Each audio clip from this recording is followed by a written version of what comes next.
Vía Pública.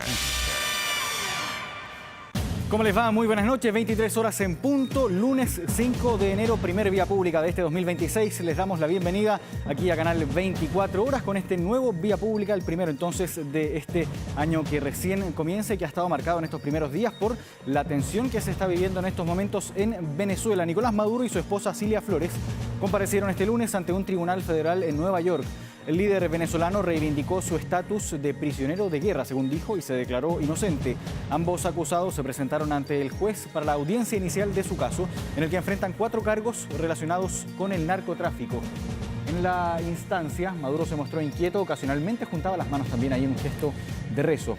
El líder chavista se identificó como el presidente de Venezuela en esta instancia y se declaró como inocente, tal como les adelantábamos. Señaló que no es culpable y que es un hombre decente. Por su parte, su esposa también se declaró como no culpable. En tanto, el abogado del líder chavista indicó que no buscará la libertad bajo fianza, pero que podría hacerlo más adelante en este proceso judicial. El tribunal determinó que la siguiente sesión de este juicio se va a realizar el día 17 de marzo. Y en estas últimas horas también hay información reciente porque hace algunos minutos se reportaron diversos disparos desde las inmediaciones del Palacio de Miraflores, ahí en Caracas, sede del gobierno en Venezuela. Ahí están precisamente esas imágenes. El gobierno confirmó que se habría disparado contra drones sin especificar, eso sí, la procedencia de estos dispositivos. Bien, vamos a conocer también más sobre cómo fue la primera audiencia de Maduro ante los tribunales en Estados Unidos. Vamos a tomar contacto con nuestra enviada especial Valentina Reyes, que nos va a contar cómo fue la jornada. ¿Cómo estás, Vale? Buenas noches.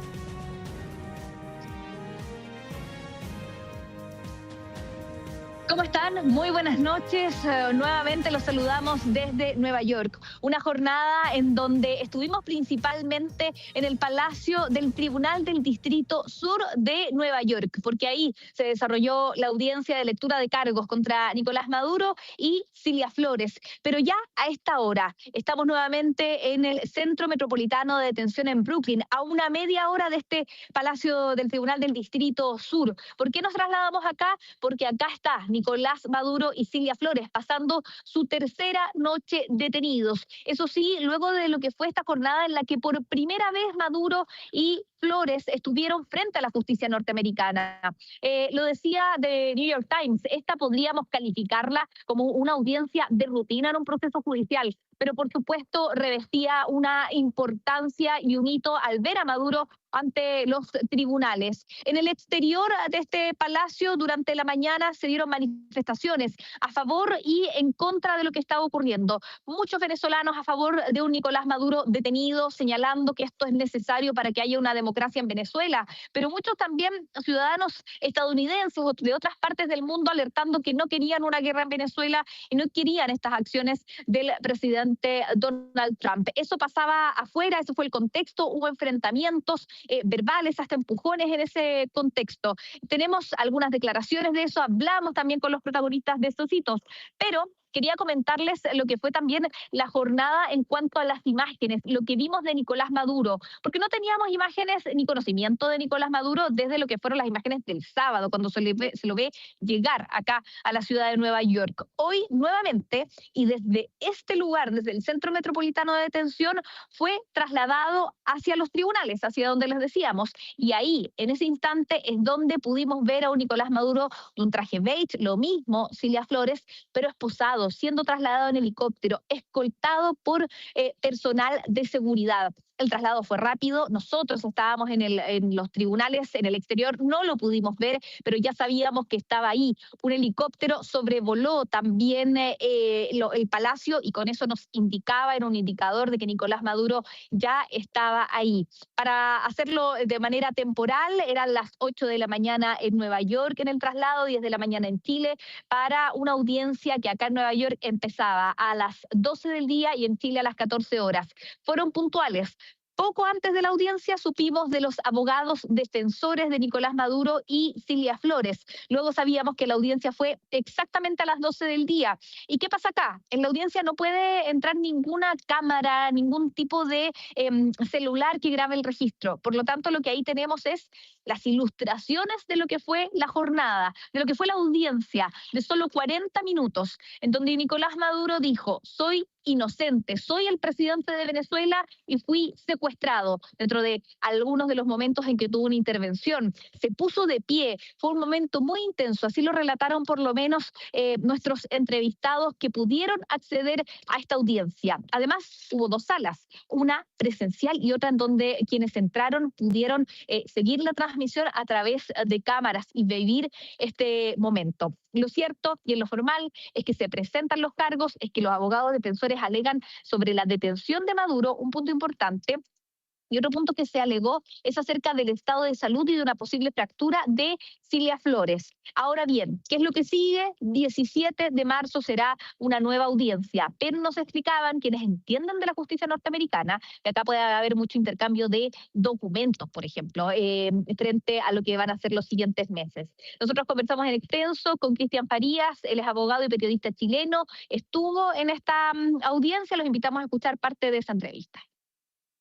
No era un proceso penal común y corriente. Hubo un momento en el cual la primera pregunta que le hizo el juez a Nicolás Maduro fue: ¿es usted Nicolás Maduro Moro? Y Nicolás Maduro se pone de pie y dice: sí, soy Nicolás Maduro Moro. Y yo soy el presidente de la República Bolivariana de Venezuela. Fui secuestrado el 3 de enero en mi hogar y bueno, me considero prisionero de guerra. He sido arrestado ilegalmente y ahí fue cuando el juez tuvo que interrumpirlo y le dijo: señor, va a haber un momento para que usted haga este clase de acusaciones o de que usted ataque estos cargos en su contra. Él dice que él no solamente no era culpable, sino que él era inocente, que él era una persona decente. Yo soy el presidente de la República, lo volvió a decir nuevamente. Bien. Nicolás Maduro, nos contaban también, no estuvo esposado, es parte del proceso que se da en estas audiencias. Fue un proceso rápido, insistimos, el 17 de marzo, entonces habrá una segunda audiencia. Pasa su tercera noche acá en el Centro de Detención Metropolitano y nosotros, por supuesto, continuamos atentos, así hay novedades frente a este proceso judicial contra Nicolás Maduro. Bien, Valentina Reyes, muchas gracias por este informe. Entonces, desde Nueva York, donde se lleva a cabo este juicio contra Nicolás Maduro y también Cilia Flores, que fue detenida junto a él en esta operación de la madrugada del sábado. Comenzamos ya entonces con este panel de conversación aquí en Vía Pública y en esta primera ocasión, esta primera edición de este 2026 nos acompaña aquí en el estudio Marco Moreno, director del Centro Democracia y Opinión Pública de la Universidad Central. ¿Cómo estás, Marco? Buenas noches. Buenas noches. Gracias por acompañarnos. Y también nos acompaña, como siempre, Rodrigo Arellano, vicedecano de la Facultad de Gobierno de la Universidad del Desarrollo. Rodrigo, gracias por acompañarnos. Muy buenas noches, muy feliz año a los Marcos. Igualmente, pues. Encantado de iniciar el año. Comencemos hablando de lo que estábamos viendo ahí, precisamente lo que está ocurriendo en Venezuela, pero por esto último, estos disparos que se registraron en estas últimas horas contra drones cuya procedencia no se especifica por parte del régimen de Venezuela, que sigue aparentemente controlando al menos la parte administrativa de lo que está ocurriendo ahí en Venezuela. ¿Qué podemos decir respecto a esto? ¿Nos tenemos que acostumbrar a este tipo de situaciones que son en un principio bien confusas y que involucran disparos, mucha suspicacia también? Bueno, esta va a ser una transición dura, ¿no es cierto? La entronización hoy día de Delcy Rodríguez como la presidenta encargada marca justamente una suerte de acuerdo entre el chavismo que sigue en Venezuela y el gobierno de Donald Trump. De alguna manera, lo que estamos viendo en este minuto es lo que técnicamente se conoce como la gestión del caos. Es decir, es el momento en que tú tienes que negociar y entenderte con aquellos, ¿no es cierto?, que tienen el poder del fuego, ¿no es cierto?, ya sea para contenerlo o también para avivarlo, ¿no? Y eso los disparos que hemos escuchado hoy día, ¿no es cierto?, los rumores de que podría haber un autogolpe de Diosdado Cabello, que forma parte de todas estas locuraciones, que no sabemos si son ciertas o no, forman parte de este momento que va a ser muy complejo, ¿no? Mucha gente se pregunta, por ejemplo, por qué González, ¿no es cierto?, o Corina Machado no asumieron inmediatamente una vez depuesto Maduro. Bueno, porque no tienen el control del poder, ¿no es cierto?, de las armas. Tampoco lo tiene la sociedad civil. Recordemos que el régimen chavista y su derivación en Maduro tiene 28 años, 30 años en Venezuela. Por lo tanto, desmontar eso es muy complejo y por lo tanto, en estos primeros meses probablemente vamos a tener una extensión de esto que llamamos la gestión del caos, que es la primera etapa en un proceso de transición que, como digo, va a ser largo. Rodrigo, ¿qué te parece a ti? ¿Cómo puede llegar a ser más bien este proceso de una transición aparentemente ordenada, que es lo que buscaría Donald Trump, de acuerdo a lo que dijo el día sábado en su primera intervención ante los medios? Pero ¿cómo podría ser este periodo en que Estados Unidos finalmente va a estar supuestamente a cargo, de acuerdo a lo que dijo el presidente Donald Trump? Yo creo que la palabra que quizás puede resumir lo que está sucediendo en Venezuela y probablemente se proyecte hacia adelante va a ser incertidumbre. Porque la verdad que tanto la comunidad internacional como los propios venezolanos tienen incerteza de lo que viene a nivel político, institucional, democrático.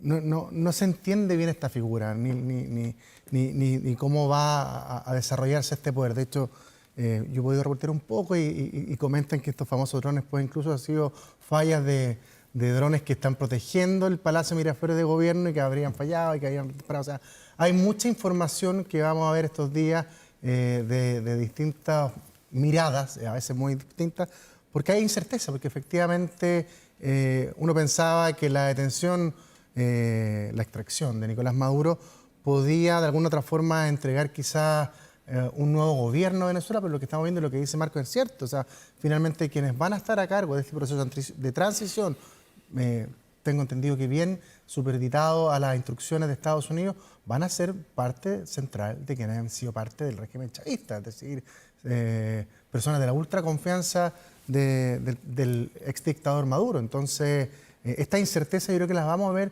durante un tiempo prolongado y eso de alguna otra forma va a generar, me imagino que conflictos internos, luchas de poder, críticas a nivel internacional. No creo que sea una transición de estas transiciones que son más bien tranquilas, sino que va a ser una transición con ciertos conflictos, particularmente por el caos interno, esta lucha entre el régimen chavista que está subsistiendo y la oposición, que imagino que va a reclamar su legítimo derecho a poder tomar posiciones de poder en esta nueva instauración democrática. Y ahora, ¿qué podemos esperar también a tu juicio, Rodrigo, respecto a la relación que va a tener ahora en adelante el gobierno de Donald Trump con el régimen que en este momento encabeza Delcy Rodríguez, de acuerdo a las últimas determinaciones del propio régimen? ¿Cómo se va a llevar a cabo esta sinergia también para administrar finalmente en el terreno, los ciudadanos, la parte administrativa también de Venezuela? Yo tengo la impresión de que esto no es el resultado de una decisión unilateral, sino que da la impresión de que aquí hay algo bien meditado y bastante más conversado de lo que nosotros podemos esperar. Por cómo fue la extracción, por las características posteriores, por los discursos que han habido, el discurso anoche de la presidenta jurada de Venezuela, Rodríguez, daba la sensación de que aquí había señales más cercanas de cooperación. Ella invitando a cooperar a Estados Unidos, ponerse junto en la recuperación democrática, institucional y económica, invitándolo a ellos. Yo tengo la impresión de que en la medida de que los intereses de Estados Unidos se encuentren bien resguardados, particularmente el tema energético. Aquí yo esperaba quizá algún levantamiento o algún argumento a favor de la democracia, los derechos humanos que pasaron a un segundo plano versus lo que era la energía y el petróleo particularmente. Si baila al ritmo de Donald Trump, yo creo que ella va a cumplir con el objetivo de una transición al gusto de Estados Unidos, en la medida que no se enfrente. Pero da la impresión de que hay fuerzas todavía más chavistas, más del régimen de Maduro, como podría ser Diosdado Cabello eventualmente, que van a tensar esa relación. Entonces vamos a ver cómo avanza. En la medida que ella baila al ritmo del presidente de Estados Unidos, y digo del presidente, porque no del Estado completo de Estados Unidos, porque el Congreso está aparte de esta discusión, yo tengo la impresión de que va a ser algo más tranquilo desde el punto de vista de las relaciones institucionales entre ambos países. Ahora, Marco, ¿cómo ves tú esta relación que se comienza a proyectar ya de aquí en adelante entre el gobierno de Donald Trump y el régimen que hoy encabeza Delcy Rodríguez? Bueno, yo creo que efectivamente en esta primera etapa, que es la de gestión del caos, Delcy Rodríguez es funcional al objetivo que tiene Estados Unidos, ¿no es cierto? Y de alguna manera, en esta primera etapa de la transición, que va a estar fuertemente marcada por este elemento, no vamos a ver una intromisión directa de los Estados Unidos, sino que probablemente muy por los bordes.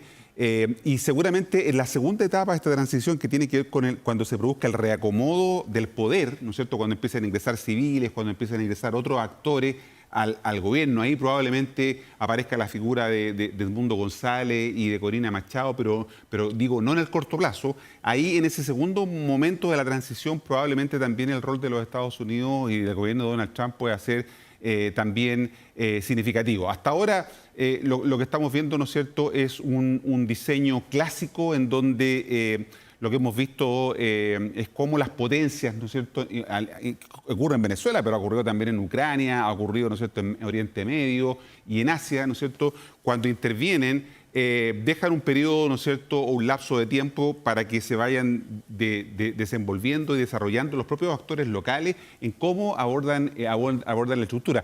El problema, como te decía antes, es que aquí estamos hablando de un gobierno, de una estructura política militar, ¿no es cierto?, que estuvo instalada por más de 28 años. Hay 2.000 generales en el ejército bolivariano, ¿no? Esos 2.000 generales evidentemente no quieren entregar el poder con tanta facilidad, por eso que probablemente este proceso sea más largo. Ahora, efectivamente, como dice Rodrigo, probablemente Delcy Rodríguez va a tener que ajustarse mucho a un libreto que va a ser pauteado por la Casa Blanca, ¿no?, y por el Departamento de Estado probablemente, para poder, ¿no es cierto?, de alguna manera conducirla dentro de ciertos márgenes que permitan, ¿no es cierto?, que ella tenga alguna digamos, salida de ese libreto. Por lo tanto, en cierta forma, creo que de lo que viene en adelante ahora va a depender mucho de lo que puedan hacer estas estructuras que están instaladas hoy día. Y, como digo, por ahora, la sociedad venezolana no va a tener mucha participación en lo que pueda estar ocurriendo, sino que un poco en la expectativa de lo que pueda pasar hacia adelante. Oye, de hecho, Nicolás Maduro te dice así, Donald Trump algo le anticipó. Si tú no te adecuas en el fondo a las instrucciones o orden o régimen de Estados Unidos, puede terminar igual o peor que el propio Nicolás Maduro. Entonces, y estamos preparados para un nuevo ataque exacto, también. Ya le hizo la advertencia. Aquí en la regla del juego los vamos a poner nosotros. Nosotros fuimos los que tuvimos la capacidad de intervenir, una intervención rápida, efectiva. Así que ojo con las decisiones políticas que toman si van en contra de los intereses de Estados Unidos.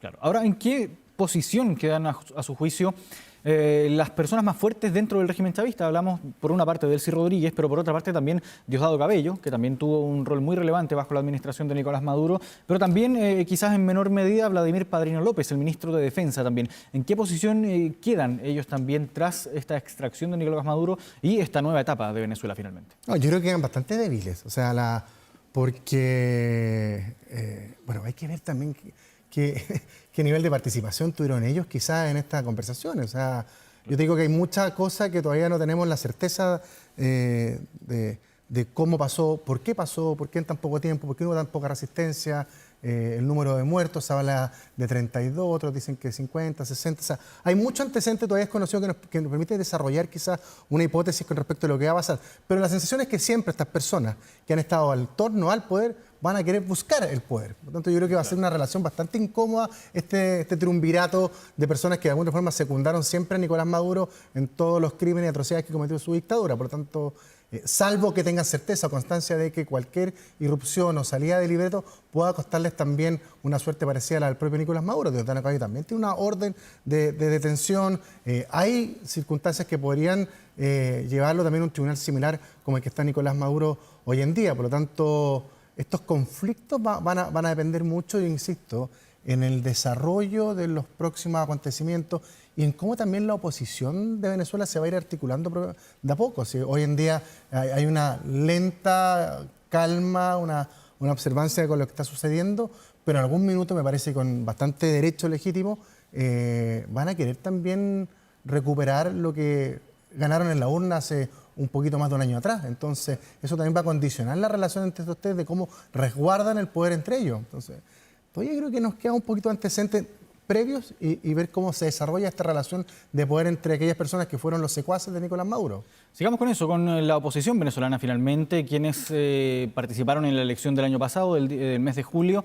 Edmundo González por una parte, María Corina Machado también, pero también parte de la oposición que pueda quedar también dentro de Venezuela. ¿En qué pie quedan ellos ahora en adelante, considerando también las palabras del presidente de Estados Unidos, Donald Trump, que de cierta manera le quita el piso también a María Corina Machado? Sí, bueno, todo hace pensar que en esta fase en la que estamos hablando de de control del caos, es poco espacio que tiene la oposición civil, digamos, de tener un rol importante en las decisiones, ¿no? Por ahora las decisiones van a pasar por la estructura del chavismo que está todavía instalada en Venezuela y que estaría, ¿no es cierto?, operando con una suerte de acuerdo con el gobierno de Donald Trump. Y por lo tanto, probablemente yo creo que no va a ser un rol muy significativo hasta la fase siguiente, que es la fase de reacomodo del poder. Probablemente ahí sí no sabemos cuánto demora entre una y otra. Recordemos que los procesos de transición son largos, ¿no es cierto? Y insisto, sobre todo cuando estamos hablando de una estructura que lleva 28 años en el poder, todavía desarmar eso puede tomar mucho más tiempo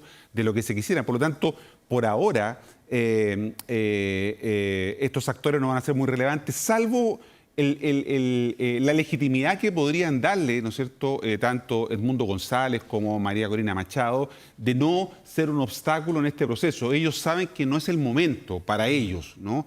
Probablemente en las elecciones libres que vayan a haber en algún momento en Venezuela, en la tercera fase, en la fase de legitimización, probablemente ahí sí juegan un rol muy importante, pero por ahora la oposición yo creo que va a estar muy circunscrita a lo que ocurra al interior de quienes están teniendo hoy día el poder. Y las pugnas de poder y la lucha por el poder intestina que se ven al interior de quienes, ¿no es cierto?, quedaron a cargo del país. Eso probablemente es lo que va a marcar la tónica de estos meses. Ha sido muy prudente el comportamiento de la oposición, encuentro yo. En el fondo uno hubiese esperado que lo natural frente a una caída de un dictador, la oposición saliese con toda la fuerza de la calle y de la que, insisto, la legitimidad le da a tratar de generar más inestabilidad para que efectivamente no se hubiese concretado este juramento de Delcy Rodríguez el día de hoy. Pero yo creo que han sabido leer correctamente la complejidad que tiene el momento, la falta de liderazgo que debe haber interno, o la lucha de liderazgo que tiene que haber entre los que de alguna forma secundaban la dictadura de Maduro, y efectivamente esperar el momento adecuado una vez que el país se encuentre estabilizado, que haya en cierta medida un pleno reconocimiento a ciertos valores democráticos, no te digo que a todos, pero que haya retornado algo de este espíritu de libertad dentro de Venezuela, que yo creo que por el minuto todavía eso está bastante cuestionado. Todavía creo que no recuperamos los valores democráticos que uno esperase para poder avanzar en distintas etapas para regular la regularidad que tiene que tener el país. Claro. Ahora pasemos al petróleo también, que ha sido uno de los temas fuertes aquí que se han conversado también, y basándose en las declaraciones del presidente Trump el día sábado, cuando menciona el petróleo, el concepto del petróleo, en reiteradas ocasiones, decenas de veces, de hecho, en esta intervención que tuvo ahí con la prensa de más de una hora. ¿Cuál es la relevancia que va a tener el petróleo? Y también pensémoslo en el margen y en el contexto en que están conversando actualmente Estados Unidos con el régimen venezolano también. ¿Qué podemos esperar ahí del rol que va a tener el petróleo en estas conversaciones, también pensando de aquí en adelante? Bueno, tiene un rol muy importante. Muchos han planteado que uno de los intereses fundamentales, ¿no es cierto?, tuvo que ver con el control justamente de la industria petrolera, que estaba bien decaída por las dificultades para poder explotar adecuadamente el petróleo, pero evidentemente hoy día sigue siendo un factor de poder estratégico muy significativo. Por lo tanto, Estados Unidos probablemente está haciendo una apuesta a eso, pero tanto más importante de lo que pasa con el petróleo de Estados Unidos también es el efecto que tiene esto respecto, por ejemplo, de Cuba, ¿no?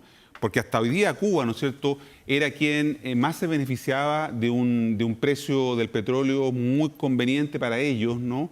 Pero ahora eso se va a cortar, ¿no? Y por lo tanto, evidentemente el efecto sobre, por ejemplo, la situación geopolítica respecto de Cuba, que yo creo que ahí hay un elemento interesante, puede ser muy significativo en esta disputa por el petróleo, que va de la mano con otros elementos. Yo creo que también la influencia de China en América Latina evidentemente juega un rol muy importante en la decisión que probablemente toma Donald Trump, esto de la nueva doctrina Monroe 2.0, América para los americanos, ¿no? Es de alguna manera una expresión también de eso, o sea, el área de influencia de Estados Unidos con Donald Trump ha tenido un acento muy significativo respecto de América Latina. Por lo tanto, evidentemente lo que podemos esperar en relación con el petróleo también está relacionado con esa lógica geopolítica que se instala desde la Casa Blanca, ¿no? Como una estrategia muy clara para poder enfrentar el desafío. El problema es que países como Chile, ¿no es cierto?, que es nuestro principal país a donde exportamos, ¿no es cierto?, nuestros productos, es a China más que a Estados Unidos. Por lo tanto, aquí se produce un balance interesante de poder. Por eso que va a ser interesante ver quién va a ser el ministro o ministra de Relaciones Exteriores que designe el presidente electo José Antonio Kast, porque no da lo mismo el ministro de Relaciones Exteriores y el equipo asesor del presidente en materia internacional ahora con este cambio en el contexto regional. Claro, Rodrigo. No, yo tiendo a decir con Marco, creo que Estados Unidos durante mucho tiempo, por distintas razones, políticas, sociales, fundamentalmente económicas, no se dio cuenta de la irrupción en América Latina de potencias gigantescas como Rusia, como China. Por tanto, yo creo que también esta decisión está condicionada a ese tipo de elementos geopolíticos, al poderío que sobre todo China ha tomado en América Latina, no solamente con nuestro país, sino que con otros países. Argentina, acaban de cuestionarle una serie de contratos antes de darle el apoyo económico, claro. Perú, o sea, acá hay un cambio en la relación geopolítica. Hay un factor energético, sin duda, que va a afectar probablemente a Cuba, porque era un país que recibía muy bajo costo este bien, esta materia prima, a Rusia, que también lo recibía a más bajo costo. Por tanto, esto va a generar un reacomodo, no solamente a nivel de lo que significa el petróleo como fuente de energía, para algunos países en particular, y para beneficio de Estados Unidos, sino que también va a haber una mirada del ordenamiento de qué fuerzas internacionales, políticas o otras naciones ejercen un rol relevante social, económico, particularmente en América Latina. Y por lo que da la sensación, esta política exterior declarada hace un mes atrás de Estados Unidos, el foco va a estar en América Latina. Este sector occidental del mundo es de Estados Unidos y nosotros nos vamos a preocupar de su crecimiento económico y de su cuidado frente al peligro de otras naciones. Así que aquí hay un cambio y por eso hay que estar bien atento también a cómo se desarrolla esta nueva relación de Estados Unidos con América Latina. Ya vimos que han habido cierto grado de amenazas también a otros mandatarios, particularmente a Petro. ¿Qué va a pasar con Groenlandia? Otro tema también relevante. Hay que observar este cambio y el primer golpe de eso, sin duda, fue la extracción del dictador Maduro. En ese mismo contexto, en ese mismo sentido, ¿qué podemos esperar de este revival de la doctrina Monroe por parte del presidente de Estados Unidos, Donald Trump, pensando también en estas amenazas que se han conocido en estos últimos días, las declaraciones altisonantes también del presidente Donald Trump? ¿Qué podemos esperar también respecto a ello? Bueno, yo creo que confirma lo que es un diseño. Circula un documento del Departamento de Estado sobre la estrategia de Estados Unidos en relación a sus aspiraciones geopolíticas y evidentemente América Latina está siendo un actor relevante para Estados Unidos. Ya hemos hablado de la intervención, ¿no es cierto?, en las elecciones en Honduras, lo que pasó también en Argentina en las elecciones de medio término con el presidente Milei, lo que pasa, ¿no es cierto?, en El Salvador. Efectivamente hay un interés muy importante del Departamento de Estado respecto de América Latina y evidentemente no es que estemos inventando, sino que hay efectivamente una toma de posición de parte del gobierno de Estados Unidos, esto de la doctrina Monroe, ¿no es cierto?, 2.0, como se le suele decir, es un hecho que se está haciendo real, es un hecho que podría haber estado escrito, pero hoy día se está haciendo realidad, ¿no?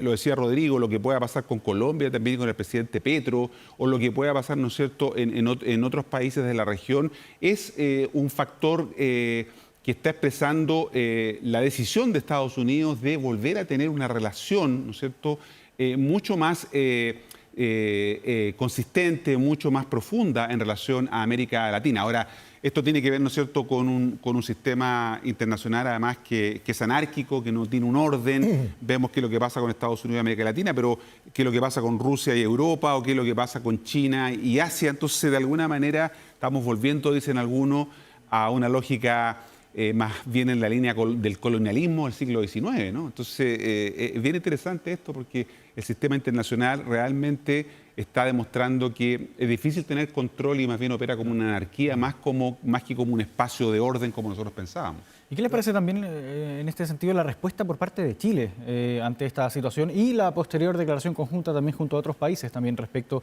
a esta intervención por parte de Estados Unidos, esta operación de extracción que finalmente culmina con la detención de Nicolás Maduro? La doctrina Donroy, creo que le están diciendo. Donroy, sí, claro. Trump, efectivamente. Que es un término bautizado por, si no me equivoco, el New York Times, que lo revive también Donald Trump en sus últimas declaraciones. Efectivamente. Yo la única, en ese punto, la única duda que creo que es importante despejar es si esto responde a intereses efectivamente estratégicos, de recursos, o tiene mucho que ver con la relación de poder entre China y Occidente. Porque una cosa es tomarse de las materias primas y otra es tratar de sacar de una zona donde tú debes tener ciertos grados de mayor control a una potencia que eventualmente amenaza tu poderío a nivel mundial, que lo hemos visto entre la relación de China y Estados Unidos. ¿Y qué esperar de Donald Trump? Bueno, la verdad que es difícil leerlo. O sea, recordemos que hace un año atrás nos tenía también bien tensos por el tema de la guerra económica, los aranceles. Claro. Hace un año eran, bueno, todavía no asumía, pero al poco andar era el tema de los aranceles, hoy son estos movimientos geopolíticos. Las declaraciones me parece que están acordes con la historia de cada uno, con la historia del presidente Boric, con la historia de José Antonio Kast, que ratifican un poquito su mirada. Creo que ambas fueron incompletas. A mí me hubiese gustado más si bien coincido en gran parte con la del presidente electo José Antonio Kast, que el mundo hoy en día, y eso creo que hay que celebrarlo, es mejor sin Nicolás Maduro gobernando Venezuela. Bueno, el mundo es mejor sin un dictador que ha sido causante de muerte, de una migración inhumana, de un pisoteo a la democracia. Pero me hubiese gustado una alerta también a esta decisión de Estados Unidos. Y en el caso del presidente Boric, bueno, es un poquito lo que siempre ha sido en su relación en temas de relaciones internacionales. Se alinea con parte de algunos países que les costó reconocer el triunfo de González en Venezuela, no hace mención a los abusos que ha vivido América Latina por Maduro. Siempre hay que dar en el contexto, sobre todo en política internacional. Chile ha sido víctima de eso, la crisis migratoria que vivimos. El propio Nicolás Maduro mandó a matar a un opositor en nuestro país, o sea, pisoteó nuestra soberanía, y todo eso está ausente de esa declaración. A mí me hubiese gustado también que incorporara eso, porque creo que si bien son dos miradas diferentes, pero creo que se pueden complementar. Celebrar, por un lado, el fin de la era Maduro, de un dictador de esa calaña, pero también la advertencia que a veces estas decisiones traen consecuencias del derecho internacional. Si bien tiene una debilidad, existe para proteger justamente a países más débiles como Chile. Claro. Marco, muy breve, porque ya se nos fue el tiempo, pero también la respuesta por una parte del gobierno de Chile, encabezado por el presidente Boric, pero también la respuesta del presidente electo José Antonio Kast. Sí, yo diría dos cosas. Uno es la permanente venezolanización de la política chilena, ¿no? Venezuela se convirtió en un tema de nuestra agenda. Claro. Ya no tiene que ver solamente con un tema, ¿no es cierto?, de la política internacional, sino que Venezuela es parte de nuestra agenda. Y dos, creo que efectivamente cuando hablamos de las reacciones del presidente Boric y del presidente electo José Antonio Kast, es imposible no pensar en los tiempos y en la posición en que ellos están. Uno es un presidente que está de salida a 60 días de dejar el poder, otro el que está en la misma cantidad de tiempo para asumirlo, y por lo tanto las posiciones en las que ellos están no son las mismas, ¿no? Boric apela al derecho internacional, a la soberanía, ¿no es cierto?, a la determinación de los pueblos, pero evidentemente lo puede hacer porque él está saliendo. En cambio, el presidente electo José Antonio Kast tiene que hablar desde el pragmatismo, de la necesidad de generar, ¿no es cierto?, elementos de gobernabilidad, ya no solo internos, sino que externos a nivel de la región, y por eso que las posiciones los llevan a tomar, a tener diferencias no solo ideológicas, sino que también fuertemente marcadas con estos elementos, como te digo, de la posición y el tiempo en que plantean hacen sus planteamientos. Claro, está recién comenzando este proceso nuevo. Y recobra importancia el nombramiento del canciller. Sí, claro, sin duda. Se va a transformar en un protagonista del próximo gabinete. Un tema del que vamos a seguir hablando, evidentemente, durante probablemente todo este año. Marco Moreno, Rodrigo Arellano, muchas gracias, como siempre, por estar aquí junto a nosotros en Vía Pública. Que estén bien. Ya estamos de regreso aquí en Vía Pública, seguimos conversando respecto a lo que está ocurriendo en Venezuela tras esta operación de extracción liderada por Estados Unidos durante este fin de semana, el primer fin de semana de este 2026. Vamos a conversar precisamente sobre esa operación, que es lo que viene también ahora para Venezuela, y nos acompaña aquí en el estudio Miguel Navarro, académico de ANEPE. Muchas gracias, Miguel, por acompañarnos aquí en Canal 24 Horas. Bienvenido. Gracias a ustedes por la invitación.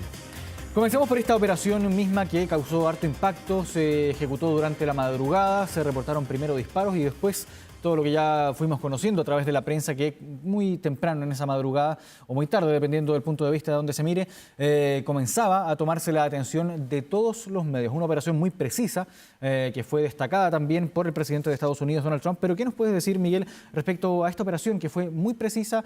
No hubo bajas por parte de Estados Unidos y fue muy rápida también. Estaba muy bien preparada. Esto fue una combinación de una excelente información de inteligencia que tenía Estados Unidos, muy buena, porque Nicolás Maduro tenía distintos lugares donde pernoctaba, precisamente porque esto no era ninguna sorpresa que esto podía ocurrir. Entiendo que tenía 3 escenarios posibles, 3 lugares, y estos 3 lugares Estados Unidos los conocía a través de operaciones de inteligencia de la CIA en Venezuela. Y por lo que yo entiendo, incluso habían hecho 3 modelos de las casas y se estaban entrenando 3 equipos de la Fuerza Delta, dependiendo de cuál fuera el lugar donde iba a estar en la noche precisa del asalto. Y una vez que se determinó que las condiciones eran óptimas, porque había luna llena, muy bueno para la operación nocturna, se procede se dan las autorizaciones y comienza todo el proceso, que es un proceso además muy complicado, porque involucra desde luego los helicópteros que llevan a la Fuerza Delta, los helicópteros que acompañan, los helicópteros de ataque que acompañan a la Fuerza Delta, y hay tomas en que se ven los helicópteros disparando, los helicópteros de ataque, y todo lo que es el apoyo aéreo que se proyecta sobre distintas partes de Venezuela, precisamente con una maniobra extractiva muy bien hecha. Y todo esto controlado por satélite y además drones de baja visibilidad o drones furtivos. Todo eso participa en este proceso. Una operación muy compleja, pero que se estaba ensayando muy en secreto hacía ya algún tiempo. Ahora llama la atención porque, claro, si uno se remonta a unos meses atrás, Nicolás Maduro siempre decía que tenía sistema de defensa antiaéreo por parte de Rusia, muy avanzado, mencionaba él en su momento. Pero llama mucho también la atención qué ocurre con la inteligencia, por qué no se pudo prever este ataque, por qué se ejecutó de esa forma sin prácticamente resistencia por parte de las Fuerzas Armadas venezolanas. Y no se informó, por ejemplo, al presidente de Venezuela en ese momento de lo que estaba ocurriendo, una incursión finalmente aérea por parte de Estados Unidos en su territorio, y no se entera prácticamente hasta que ya tiene a los efectivos del equipo Delta ahí prácticamente en su sombra prácticamente. Bueno, la verdad es que todavía falta mucha información porque aparezca, pero lo que se sabe hasta ahora es que esto fue una combinación de 2 cosas. Una, aparentemente hubo algún tipo de acción interna, por así decirlo, que impidió una reacción más rápida. Esa fue una. Pero por otro lado hubo una operación, lo que se llama la supresión de las defensas aéreas del adversario, que es lo que primero se hace en un ataque aéreo, o sea, destruir los sistemas de radar, los sistemas antiaéreos, de manera que las fuerzas aéreas puedan operar en un espacio físico y un espacio de tiempo en la cual no hay reacción. Ahora, esto es bien interesante porque incluso China les había proporcionado a Venezuela un sistema de radar que, según China, es capaz de detectar a los aviones furtivos, a los F-35 que utilizó Estados Unidos, una de cuyas características son invisibles o casi invisibles al radar. Sin embargo, estos radares no tuvieron ningún efecto, no vieron nada esa noche. Además que hubo también ataques a los medios de comunicación, no los medios, los centros de comunicación. La primera explosión fue precisamente donde estaba el núcleo de las comunicaciones militares de Venezuela. Fue la primera que fue destruido y eso también es algo muy esperable. O sea, partiendo por eso, vino además el apagón en Caracas, lo que limitó las posibilidades de reacción inmediatamente, y desde luego también todo lo que fue la operación aérea y la supresión de las defensas, enceguecer a las defensas, entre comillas, enceguecer a las defensas adversarias, y yo creo que algo también, y eso es lo que está apareciendo lentamente, de que algún tipo de disidencia, por así decirlo, impidió que por lo menos despegaran algunos aviones. Venezuela tiene pocos, el mantenimiento de su fuerza aérea ha sido bastante deficiente, pero tenía algo de aviones todavía que tienen una capacidad de combate importante, especialmente los Sukhoi 30, que se cuentan entre los mejores aviones de combate del mundo.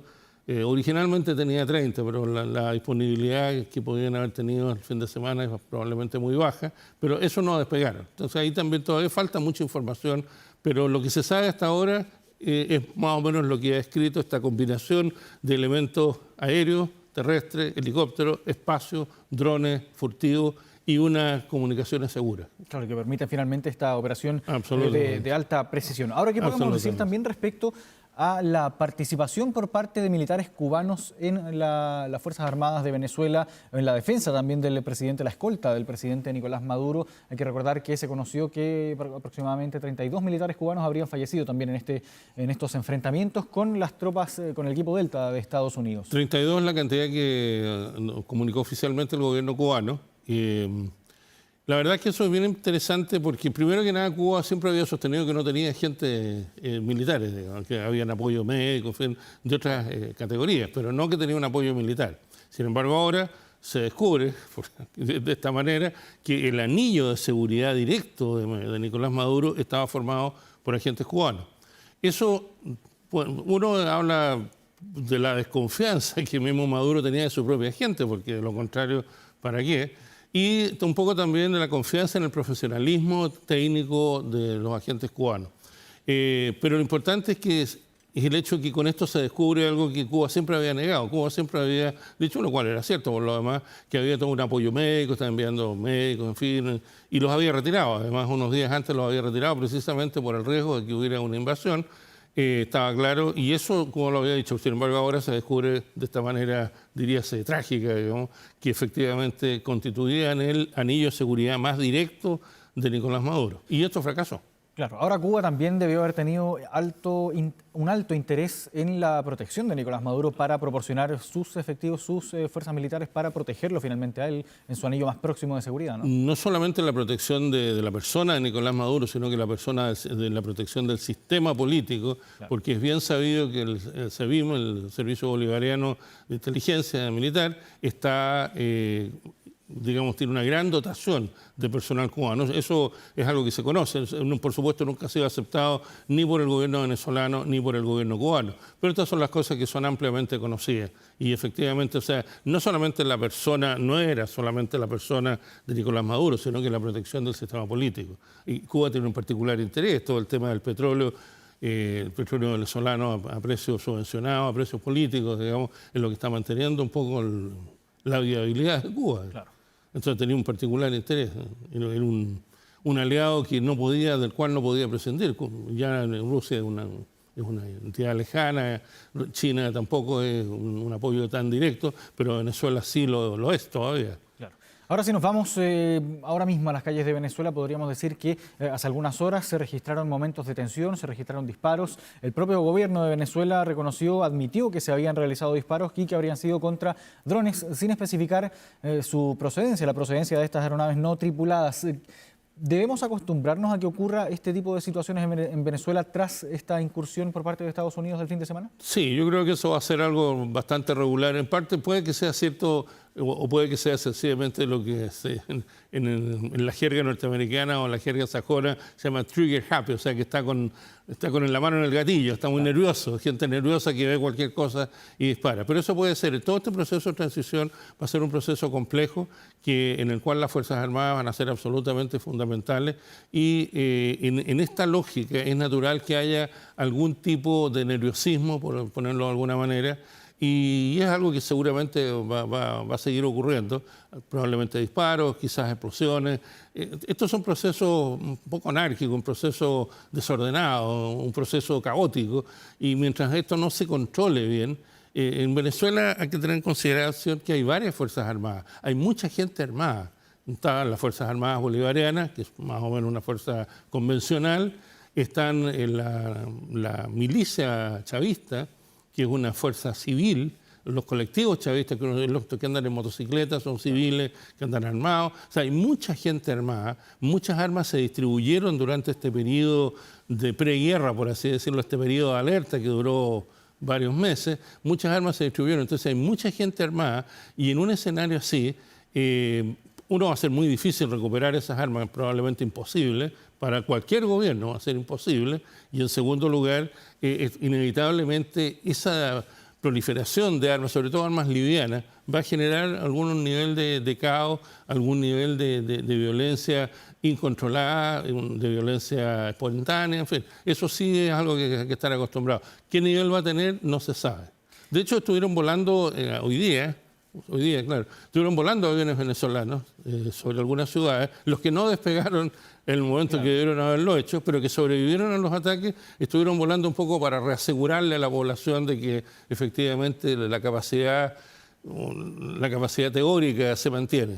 Ahora, ¿cómo quedó la infraestructura militar en Venezuela? ¿Cómo quedó también el equipamiento, las aeronaves, por ejemplo, los equipos, los efectivos militares también que forman parte de las Fuerzas Armadas de Venezuela? ¿Cómo quedó esto tras los ataques del día sábado? La verdad que la evidencia gráfica que hay muestra que fueron pocos los sistemas que fueron realmente alcanzados, más allá del centro de comunicaciones, unos que otros sistemas antiaéreos, que han circulado fotos que han sido destruidos, sistemas que habían sido entregados hacía muy poco tiempo, sistemas de origen ruso, que habían sido entregados hace poco tiempo, pero alguno que otro avión también fue destruido, pero el carácter quirúrgico del ataque hizo que el enorme grueso de las Fuerzas Armadas no fuera afectado directamente. De hecho, la mayor parte de las acciones fueron acciones para crear confusión en distintas partes del país, pero fueron ataques muy precisos, fueron muy quirúrgicos. La finalidad era básicamente generar confusión respecto al eje del ataque. El objetivo del ataque era bien claro, pero cómo lo iban a hacer, eso es lo que se intentó crear confusión. Pero la evidencia gráfica no muestra grandes destrozos ni grandes daños, a diferencia de lo que hemos visto en otras guerras recientes. Esto no es así, precisamente por el carácter quirúrgico de la operación y porque las operaciones que se realizaron fuera de Caracas tuvieron por finalidad, distraer, confundir a las defensas venezolanas. Ahora, ¿qué se hace en esta nueva etapa que está viviendo Venezuela bajo la tutela aparentemente de Estados Unidos? Sigue ahora bajo la administración aparentemente también de Delcy Rodríguez, que asumió como presidenta encargada también. Pero claro, hemos escuchado las declaraciones por parte del presidente de Estados Unidos, Donald Trump, también de Marco Rubio, el secretario de Estado. Pero en este mismo contexto, esta nueva etapa para Venezuela, ¿qué se hace finalmente con las Fuerzas Armadas de Venezuela? Que lo conocemos, son altamente politizadas también. Son muy politizadas, tienen un poco más de 2.000 generales, muchos de ellos están muy comprometidos en el proceso propio de la dictadura. Ese es un proceso súper complejo porque, de alguna manera, muchos de ellos, por no decir la mayoría, tienen interés en que las cosas permanezcan como están, porque ellos están demasiado comprometidos. Entonces, ahí va a haber un proceso de negociación sumamente complejo, algún tipo de amnistía, algún tipo de justicia transaccional. Eso es algo que se va a tener que ver, pero lo esencial en este proceso es que las Fuerzas Armadas convencionales, porque no me refiero a los colectivos chavistas, porque eso es harina de otro costal, pero las Fuerzas Armadas convencionales se mantengan unidas. Y para eso es fundamental que la estructura de poder actual, la que representa a Delcy Rodríguez, y su entorno directo, esa estructura tiene que mantenerse. Por eso es que Estados Unidos decidió trabajar con ellos, y no con María Corina. Está claro que no, porque claro, lo que dijo Trump y sobre todo Marco Rubio en su conferencia, es que claro, María Corina tiene legitimidad interna, ganó las elecciones, Edmundo González ganó las elecciones, pero no tiene el control del poder, la realidad del poder la tiene la cúpula chavista que está en este momento en el poder. Y eso va a ser fundamental, y que las Fuerzas Armadas no se dividen, porque si se dividen puede generar una situación de caos muy compleja. Ahora ya para ir finalizando la conversación, ¿qué podemos decir ya desde lo ocurrido la madrugada del sábado respecto a la estabilidad de América Latina, la reconfiguración también de las fuerzas políticas dentro de la región? Yo creo que está claro que hay una reconfiguración, está girando el eje ideológico de la región, está girando con las elecciones que hemos visto en distintos países. Yo creo que esto ha demostrado también la reacción que no existe una estructura política en América Latina capaz de reaccionar como una sola voz. Eso está claro. Todo nuestro proceso de integración es una larga historia de fracasos desde todo punto de vista político, económico, comercial. Es una larga historia de fracasos, es una larga historia de interés, de buena voluntad, de optimismo, y optimismo que en definitiva queda en nada. Y tal como vemos ahora, el sistema interamericano en general no es capaz de reaccionar frente a una situación de este tipo, no es capaz de reaccionar al unísono, sino que hay reacciones distintas, distintos presidentes, cada uno tiene su propia perspectiva y es razonable que eso sea así, pero está claro que el ideal de tener una organización, eso no, está claro que no existe. Y esta reacción lo ha puesto, lo ha perfilado una vez más, no es necesario hacerlo, pero obviamente lo ha perfilado una vez más. Bien, un tema que evidentemente nos va a tener conversando mucho, sobre todo este año, al menos este primer semestre, ahí conociendo la situación que está ocurriendo en este momento en Venezuela. Miguel Navarro, académico de ANEP, muchas gracias por esta conversación aquí en Vía Pública de Canal 24 Horas. Que esté muy bien. Gracias a ustedes. Bien, nosotros vamos a una pausa en las noticias, sigan nuestra compañía, ya regresamos.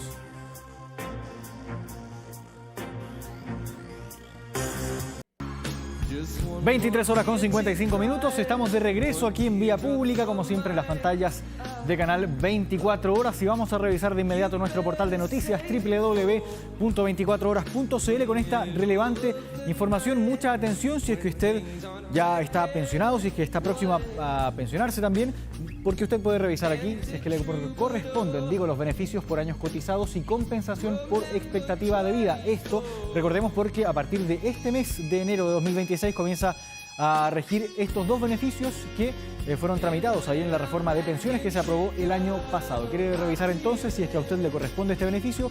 Ahí está en nuestro portal de noticias www.24horas.cl. Nos vamos ahora al otro lado de la pantalla también para revisar qué es lo que va a ocurrir con el pronóstico del tiempo para los próximos 5 días. Comenzamos por esta jornada de martes, ya quedan 4 minutos para que comience este martes, cuando esperamos una máxima de 27 grados, mínima de 14, cielo despejado, muy distinto a lo que vivimos este lunes, que hizo frío durante la mañana. El miércoles sube la máxima hasta los 30 grados, baja la mínima a los 13, cielo despejado también. Ojo, el jueves baja un poquito la máxima hasta los 25 grados, se nubla el cielo con una mínima de 14 grados. Vuelve a subir la temperatura máxima el día viernes, 32 grados de máxima, 12 de mínima, cielo despejado, y el día sábado 31 grados de máxima, 13 de mínima, también con cielo completamente despejado. Entonces ahí iniciando el fin de semana. Y vamos a cerrar esta edición de Vía Pública con una de las series de momento, Stranger Things, porque uno de sus protagonistas, el actor Joe Keery, lo vemos ahí en pantalla, usted lo puede conocer ahí como Steve Harrington, acaba de conquistar la cima global de Spotify. Su canción End of the Beginning, lanzada bajo su proyecto solista Joe, alcanzó la posición número 1, impulsada por el furor del cierre de la serie Netflix. Con este logro, Keery detuvo la racha de Taylor Swift, quien dominó el listado durante 78 días consecutivos, mientras Swift registraba 6,21 millones de reproducciones. El tema de Joe escaló hasta los 6,52 millones en un solo día. Aunque la canción pertenece a su álbum Decide de 2022, su letra sobre el crecimiento y la nostalgia conectó perfectamente con los fanáticos que se despidieron de esta emblemática serie el pasado 1 de enero. Escuchando entonces a Joe Keery, despedimos esta edición de Vía Pública, este primer Vía Pública del 2026. Gracias por habernos acompañado, los invitamos como siempre a que sigan con nosotros aquí en Canal 24 Horas. Que estén muy bien, buenas noches.